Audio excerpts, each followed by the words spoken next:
Viví en una de esas casas cuando era adolescente junto con mis padres. Hay varios momentos que se me vienen a la mente. Estábamos remodelando una vieja casa de campo y habíamos pasado un par de meses allí antes de que empezaran a suceder cosas extrañas. Un día estaba debajo de mi camioneta, que estaba sostenida únicamente por un gato hidráulico. Sí, sé que no fue una buena idea. Estaba trabajando sin ninguna razón particular para salir de ahí en ese momento. Pero de repente sentí una necesidad abrumadora de salir. No lo pensé dos veces. Me deslicé fuera de la camioneta. Y justo en ese instante, el gato se resbaló y el vehículo cayó al suelo. Mi padre se asustó muchísimo, pensó que me había quedado atrapado debajo. Cuando mi madre regresó a casa y le contamos lo que había pasado, se puso a llorar desconsoladamente. Estaba realmente afectada.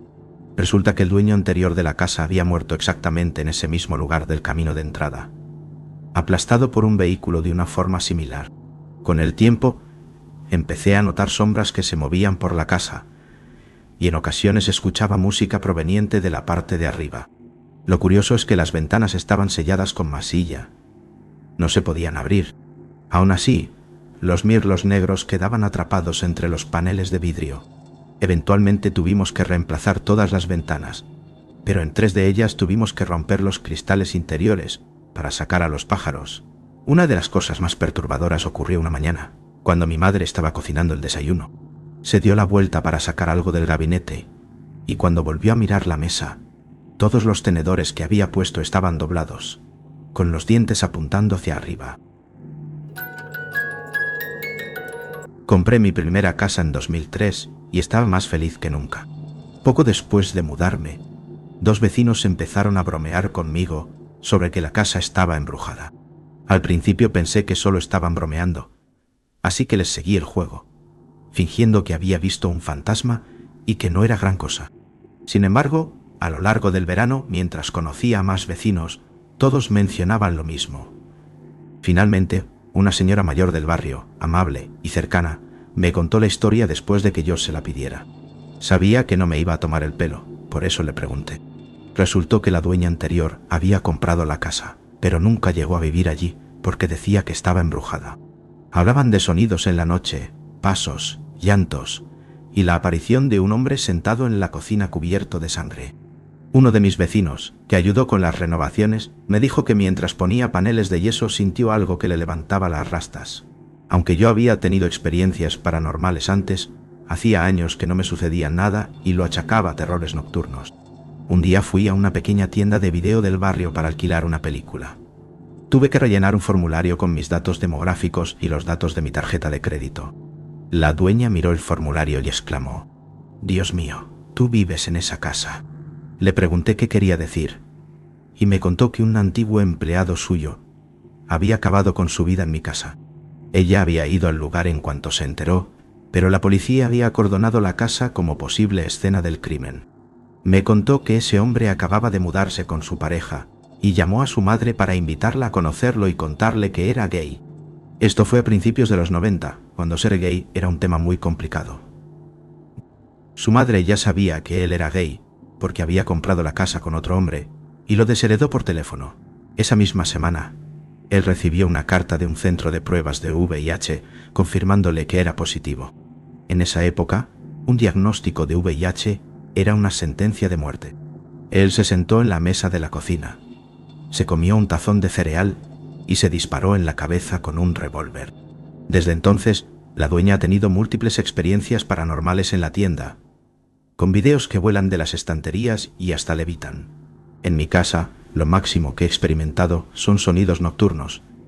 El ruido de cereales siendo vertidos en un tazón, aunque yo no como cereal, y sollozos en la cocina. A menudo me despierto con esos sonidos.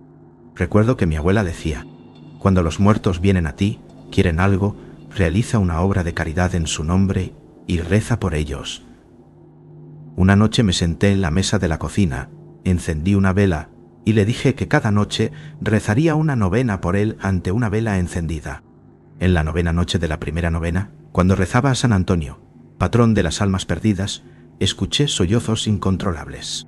Sentí una presencia fuerte de dolor y desesperación, y el sonido de una respiración entrecortada, como si alguien no pudiera recuperar el aliento. Me quedé ahí, consciente de que no era una presencia maligna, sino una conexión de intimidad y compasión que él necesitaba. Durante 45 días recé la novena ante la vela por su alma y mandé decir una misa en su nombre. Varias veces me desperté sintiendo su presencia sobre mi cama, pero sabía que no era algo maligno. Esto sigue sucediendo de vez en cuando, aunque cada vez menos. Yo no creía en fantasmas. Claro que me divertía la idea, pero a cualquiera que dijera que creía en fantasmas lo tachaba de hippie de la nueva era o lo que fuera. Entonces viví en una casa encantada. Comenzó como pequeñas cosas. La puerta del baño se abría violentamente si alguien cerraba el pestillo, tan a menudo que llegamos a contar con ello. Le pregunté a mi compañero de piso si alguna vez había visto una luz roja en el dormitorio de invitados, como yo siempre hacía al subir las escaleras en la oscuridad. Y así fue. Yo siempre iba a la habitación de invitados a investigar, pero nunca encontraba el origen de la luz. Estas cosas podía explicarlas. Entonces empezaron a pasar cosas más raras. Una noche, estaba sentado en el salón con mi novia y mi compañero de piso, cuando noté la forma de la cara de una mujer aparecer en el cristal de la ventana de la otra habitación. Todos fuimos testigos de ello. Incluso entonces intenté explicarlo como un truco de la luz. Lo que terminó de convencerme de que algo estaba pasando fue una vez que mientras me lavaba los dientes, algo tiró insistentemente de mi manga y estoy totalmente seguro de que no me enganché con nada. Estaba en mitad del baño. ¿Has ido alguna vez a pescar?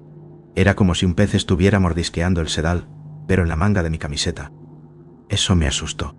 Aún así, pasaron cosas más raras. Oíamos pasos en el piso de arriba mientras estábamos solos en casa. A menudo veía sombras con el rabillo del ojo.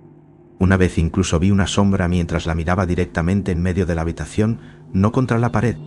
Me moví para asegurarme, durante 5 minutos más o menos. 2 veces, mientras subía las escaleras hacia mi habitación para acostarme, oí una voz de mujer que me decía buenas noches por encima del hombro. Lo más extraño que me ocurrió fue en Nochevieja, hace 3 años. Mi compañero de piso y yo estábamos celebrando una fiesta y esperando a que llegara la gente, sentados en el salón.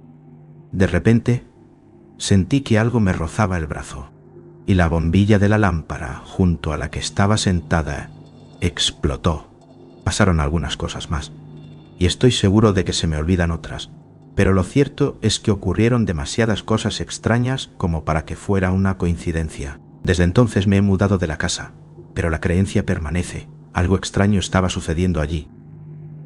Dale a me gusta y suscríbete para que la serenata oscura siga resonando en tus noches. Cuando tenía unos 26 años y mi hija tenía unos 3, vivíamos solos en una casa adosada. Era una casa de 3 dormitorios de buen tamaño. Tengo problemas de audición y uso audífonos, por lo que instalé una de esas cámaras de vídeo que se ponen en la habitación de los niños, así puedes verlos y oírlos. Como es mi única hija, muchas veces jugaba en su habitación mientras yo limpiaba o veía la tele abajo. En su habitación tenía una mesita muy mona con 4 sillas. Le gustaba mucho jugar con sus muñecas y organizar fiestas de té, donde siempre hablaba con ellas. No le di demasiada importancia a esto, ya que pensé que tenía mucha imaginación. Mi hija era muy inteligente para su edad. La oía hablar con un vocabulario muy avanzado. Según pasaban los días, me di cuenta de que siempre hablaba de una niña llamada Ashley cuando jugaba sola. Una vez más, seguí sin darle más importancia. En la planta baja había una chimenea que ya no se usaba. La chimenea tenía algún tipo de espacio donde se puede poner las cosas, una especie de estante. Un día, mientras limpiaba alrededor de la chimenea, algo me sorprendió. En la parte inferior, medio oculto entre el polvo, encontré un lápiz rojo. Tenía un nombre escrito. El nombre era Ashley. Intuí que algo no andaba bien. Tras esto, escuché a mi hija hablando con Ashley. Fui a la habitación y le hice unas preguntas sobre su amiga, imaginando que obtendría una respuesta sencilla. Me respondió con mucho detalle sobre cómo era Ashley. Tiene unos 6 u 8 años, pelo largo y negro, y le falta la cara. Me asusté un poco. Esto se estaba poniendo demasiado raro. Le pedí que la dibujara y me hizo un dibujo de una niña y un fuego, lo que explicaba su cara. Me asusté mucho. Tras esto, empezaron a pasar cosas en nuestra casa. Los objetos desaparecían y al rato aparecían en sitios aleatorios. Sentía mucho frío cerca del sótano y el piso de arriba. A la semana siguiente ocurrió algo extraño. Mi hija y yo estábamos viendo la tele. Ella se quedó dormida y yo estaba a punto. De repente, no te miento, vi la imagen de la niña de la que mi hija llevaba meses hablándome. Vestido rojo, pelo largo negro y su cara, literalmente quemada. Me horroricé. Tenía a mi hija dormida sobre mi pecho y yo no me atrevía a moverme. Finalmente, reuní el suficiente coraje para decirle a esta niña que no pertenecía a este mundo y que fuese hacia la luz. Juro que tras decir esas palabras, mi hija no volvió a hablar de ella. Fue, de lejos, una de las cosas más impactantes que me ha pasado nunca. Mi hija ahora tiene 16 años y todavía se acuerda de su amiga. También debo decir que se lo comenté al casero unas semanas después de que ocurriera. Se quedó helado cuando le pregunté si había habido un incendio. Me dijo que sí. En el incendio, una niña llamada Ashley se quedó atrapada en el sótano y no pudo escapar porque la puerta estaba atascada. Cuando era pequeño, solía echarme la siesta en el piso de arriba. Pero a los 8 años, me negaba rotundamente a subir. No había manera. Arriba había 2 espacios grandes. ¿Armarios? ¿Desvanes? No sabría decirte. Iban de un lado al otro de la planta. A ambos lados. Eran como pasadizos estrechos, un poco claustrofóbicos, de unos 10 metros de largo. Un sitio por el que podías gatear, si eras lo bastante valiente. Todo empezó un día que un amigo y yo decidimos explorar. Con linternas en mano, nos metimos por uno de esos pasadizos, gateando de un lado al otro, como hacen los niños, y entonces la vi. Había una niña, sentada en una esquina, quietecita, mirándonos como si quisiera jugar con nosotros. Mucha gente dice que cuando ve un fantasma no siente miedo, solo curiosidad. Yo sentí un miedo que aún hoy recuerdo. Aquella niña parecía completamente normal. Rubia, con un vestido bonito, incluso simpática, pero algo no encajaba. Me quedé en silencio. Seguí gateando detrás de mi amigo y salí de allí como pude. Cuando le conté lo que había visto, me dijo que él no había visto nada, pero que tampoco quería volver a entrar. A partir de entonces, cada vez que mis padres me mandaban a por algo arriba, sentía esa presencia. A veces, las puertas de los desvanes se abrían solas, como si me invitaran a entrar. Perdía juguetes, los buscábamos por toda la casa, sin éxito. Y luego, semanas más tarde, mis padres subían al desván a por los regalos de Navidad, y ahí estaban mis juguetes, como si algo o alguien los hubiera llevado allí. Recuerdo una mañana. Tenía 8 años. Mis padres aún dormían. Yo, decidido, até la correa a mi perro y me armé de valor. Iba a enfrentarme al monstruo del desván. Pero cuando llegamos arriba, mi perro, que se apuntaba a todo, se plantó. Se negó a pasar del último escalón. Y no hubo forma. Intenté contar todo esto muchas veces, pero mis padres nunca me creyeron. Me echaban la culpa de cosas extrañas que pasaban por toda la casa. Luces encendidas, juguetes esparcidos, objetos que aparecían en sitios imposibles. Cosas que yo sabía que no había hecho. Nos mudamos de esa casa cuando tenía 10 años. Y no pasó ni una semana cuando los nuevos propietarios nos llamaron. Querían saber si la casa estaba encantada. Su hija dormía arriba. Les había dicho que por las noches jugaba con una niña rubia.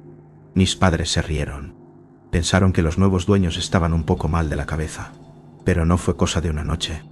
La niña empezó a aparecer por otros rincones de la casa. Seguíamos en contacto con ellos. Nos contaban cosas como: estábamos viendo la tele y de repente vimos a la niña sentada en el regazo de nuestra hija. Empezaron a investigar. Buscaron información sobre los antiguos propietarios. Y encontraron que allí había vivido una modista. Y sí, dieron con una foto de una niña, con uno de los vestidos que aquella mujer confeccionaba.